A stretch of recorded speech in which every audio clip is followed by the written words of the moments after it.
Welcome to SurePass, where we share for you to learn and succeed. In this video, we will be discussing probation. Probation.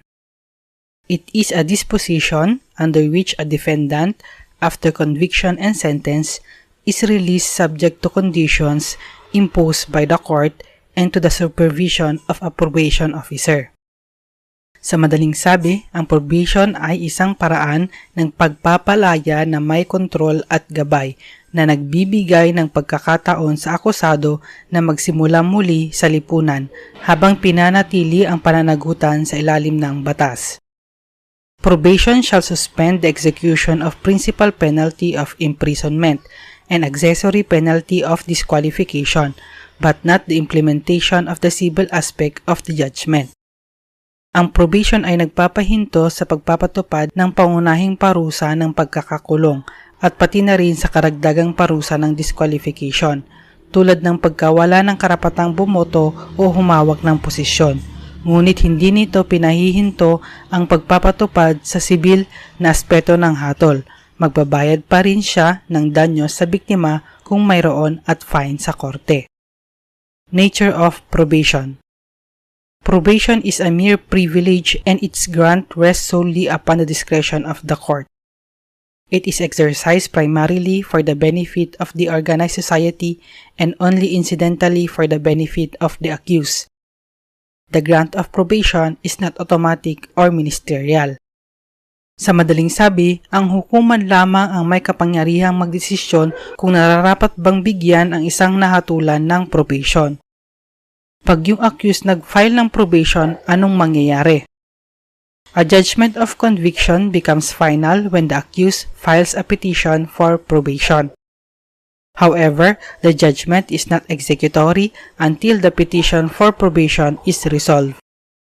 The filing of the petition for probation is a waiver by the accused of his right to appeal the judgment of conviction. Bago maging final ang isang decision, mayroon kang 15 days para mag-appeal kung gusto mo. Kung within 15 days, instead na appeal ang ginawa, nag-file ka ng probation, final na yung decision. Hindi na tayo maghihintay na matapos yung 15 days. At meaning, hindi ka na rin pwede mag-appeal. Hindi rin automatic ang pag-grant ng probation. Kung hindi approve ang application mo for probation, ang next na mangyayari ay isi-serve na yung hatol sa'yo. Ikukulong ka na. Hindi ka na pwede mag-appeal kasi nga, instead na nag-appeal ka, pinili mo ang probation.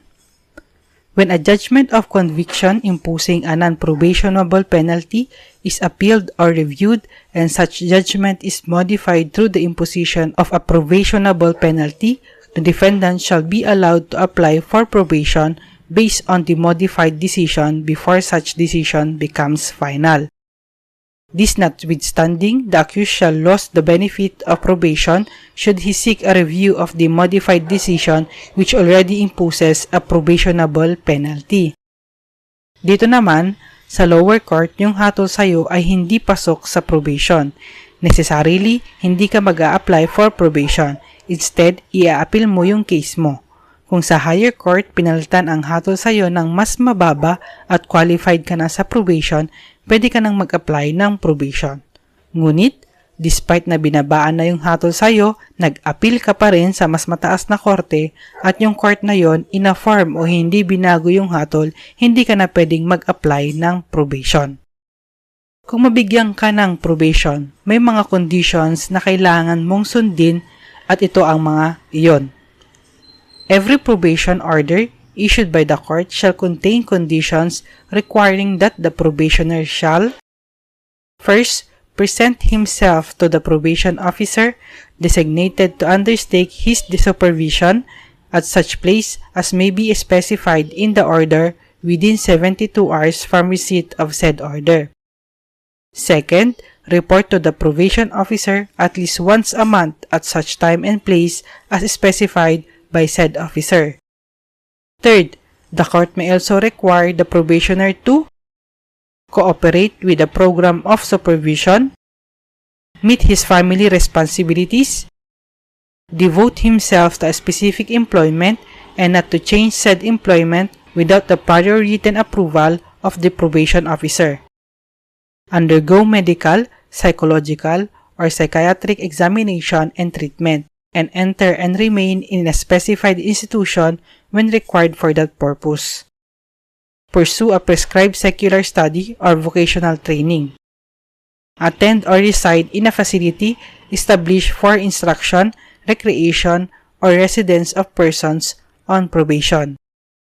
Refrain from visiting houses of ill repute. Abstain from drinking intoxicating beverages to excess. Permit the probation officer or unauthorized social worker to visit his home and place or work. Reside at premises approved by it and not to change his residence without its prior written approval. Or satisfy any other conditions related to the rehabilitation of the defendant and not unduly restrictive of his liberty or incompatible with his freedom of conscience. Pag nagrantang ka po ng probation, may i-assign sa yung probation officer at doon ka magre-report at least once a month. Anong mangyayari kung na-violate mo yung conditions ng probation? First, the court may issue a warrant for the arrest of the probationer. Kapag isang probationer ay inaresto at ikinulong, siya ay agad na dadalhin sa hukuman para sa isang pagdinig tungkol sa paglabag na inihain laban sa kanya. Ang pagdinig ay maaaring informal at mabilis, hindi kasing formal ng regular na paglilitis. Maaaring payagan ang probationer na makapag-bail habang hinihintay ang nasabing pagdinig, depende sa desisyon ng hukuman.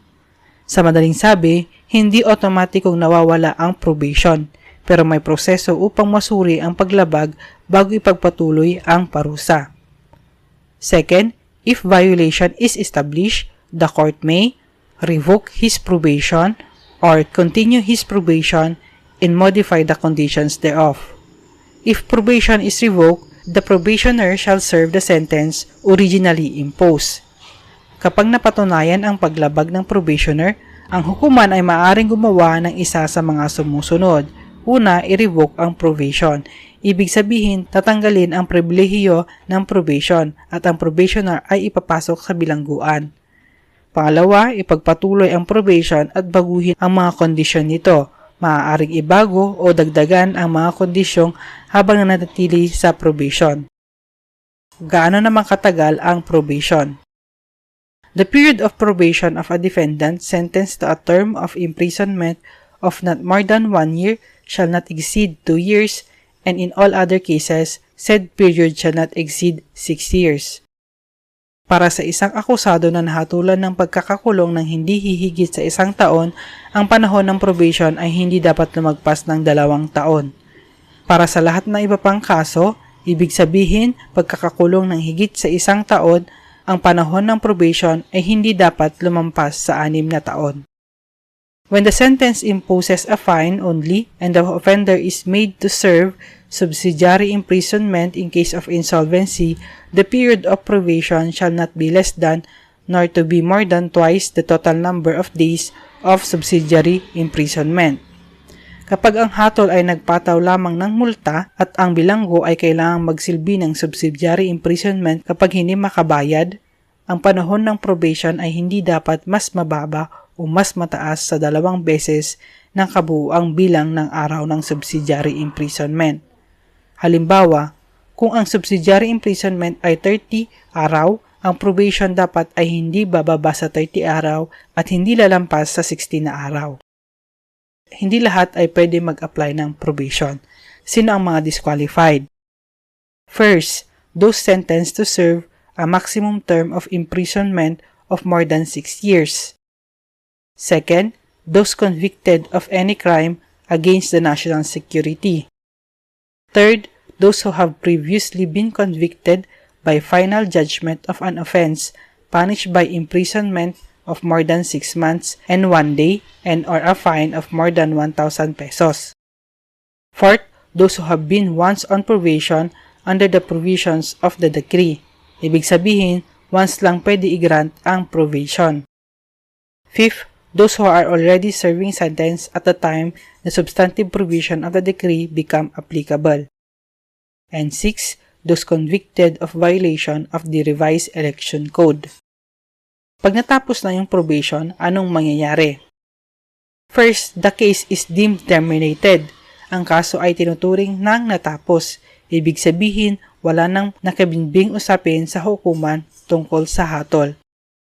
Second, restoration of all civil rights lost and suspended, tulad ng karapatang bumoto, humawak ng posisyon o magmay-ari ng ari-arian.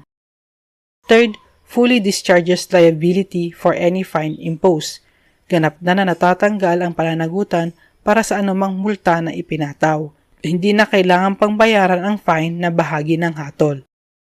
Thank you for watching. If you like this video, don't forget to share it and to subscribe.